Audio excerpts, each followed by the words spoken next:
আপনারা কেমন আছেন? প্রিয় সংগ্রামী শেরপুরবাসী, বিচার সংস্কার এবং নতুন সংবিধানের দাবিতে দেশব্যাপী জুলাই পদযাত্রা হচ্ছে। জুলাই গণ অভ্যুত্থানের 1 বছরের মধ্যেও আমরা এখনো দৃশ্যমান বিচার দেখিনি। আওয়ামী লীগের দোসররা বিভিন্ন জায়গায় রয়ে গিয়েছে, প্রশাসনে ঘাটতি মেরে বসিয়ে রয়েছে।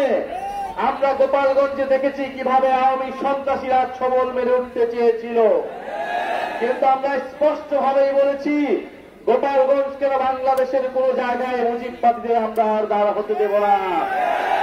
যারা এখনো প্রশাসনে পুলিশে আওয়ামী লীগের দোসর হিসেবে কাজ করছে, আওয়ামী লীগের সন্ত্রাসীদের, আওয়ামী লীগের এমপিদেরকে প্রশ্রয় দিচ্ছে, তাদের বিরুদ্ধে দুর্বার আন্দোলন গড়ে তুলতে হবে। শেখ হাসিনা বাংলাদেশকে বিগত আমলে আপনারা হয়তো শেখ হাসিনা 30 বছর এই শেরপুর শাসন করেছে আওয়ামী লীগ, কিন্তু শেরপুর প্রকৃত উন্নয়ন পায় নাই। উন্নয়ন পেয়েছে শুধুমাত্র সে আওয়ামী দোসরেরা, সে আওয়ামী সন্ত্রাসীরা, যারা দেশের টাকা লুট করে এখন বিদেশে পলাতক অবস্থায় আছে। যেই জুলাই গণ অভ্যুত্থানে আপনাদের শেরপুরের সন্তানেরা শহীদ হয়েছেন, সারা দেশের মানুষ রাজপথে নেমে এসেছিল সে আওয়ামী লীগের বিরুদ্ধে। আপনাদের এই শেরপুরের উন্নয়নের জন্য, বাংলাদেশের মানুষের উন্নয়নের জন্য। প্রিয় সংগ্রামী শেরপুরবাসী, দেশব্যাপী সংস্কারের আলাপ আলোচনা চলছে। আমরা বলেছি 5ই আগস্টের মধ্যে যে কোনো মূল্যে জুলাই সনদ ঘোষণা করতে হবে, সাথে জুলাই ঘোষণাপত্র ঘোষণা করতে হবে। ঐক্যমত্য কমিশন বলেছে 2-3 দিনের মধ্যেই জুলাই সনদের কার্যক্রম নিশ্চিত করা হবে।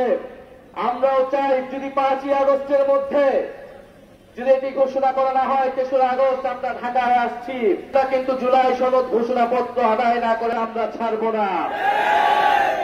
জুলাই সনদে আমরা বলেছি যেই কারণে একটি স্বৈরাচারী রাষ্ট্র ব্যবস্থা তৈরি হলো, সেই রাষ্ট্রের সংস্কার করতে হবে, গণতন্ত্র প্রতিষ্ঠা করতে হবে। এক ব্যক্তি কেন্দ্রিক রাষ্ট্র রাখা যাবে না। একটা রাষ্ট্রে শুধু প্রধানমন্ত্রীর কাছেই ক্ষমতা, সেই রাষ্ট্র আমরা পরিবর্তন চাই। এই জন্য আমরা বলেছি উচ্চকক্ষ লাগবে, এবং এই উচ্চকক্ষ অবশ্যই পিআর পদ্ধতিতেই হতে হবে। উচ্চকক্ষ পিআর পদ্ধতির মাধ্যমে আমরা এই জুলাই সনদে স্বাক্ষর করতে পারি। যদি মৌলিক সংস্কার না হয়, যদি রাষ্ট্রের গুণগত পরিবর্তন এই জুলাই সনদের মাধ্যমে না নিশ্চিত করা সম্ভব না হয়, তাহলে এই জুলাই সনদে জাতীয় নাগরিক পার্টি সমর্থন দিবে না। আমরা আরো বলতে চাই যে জুলাই সনদের পাশাপাশি জুলাই ঘোষণাপত্র ছাত্র জনতার দাবি ছিল, কিন্তু সরকার বারবার এই দাবিকে উপেক্ষা করেছে।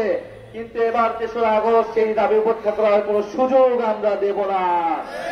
জুলাই ঘোষণাপত্র অবশ্যই জারি করতে হবে এবং নতুন সংবিধানে তা যুক্ত করতে হবে। প্রিয় সংগ্রামী শেরপুরবাসী, আপনারা জানেন জাতীয় নাগরিক পার্টি বিচার সংস্কার এবং নতুন সংবিধানের দাবিতে 3রা আগস্ট জড়ো হচ্ছে। আপনাদেরকে আমন্ত্রণ জানাচ্ছি। ইনকিলাব ইনকিলাব।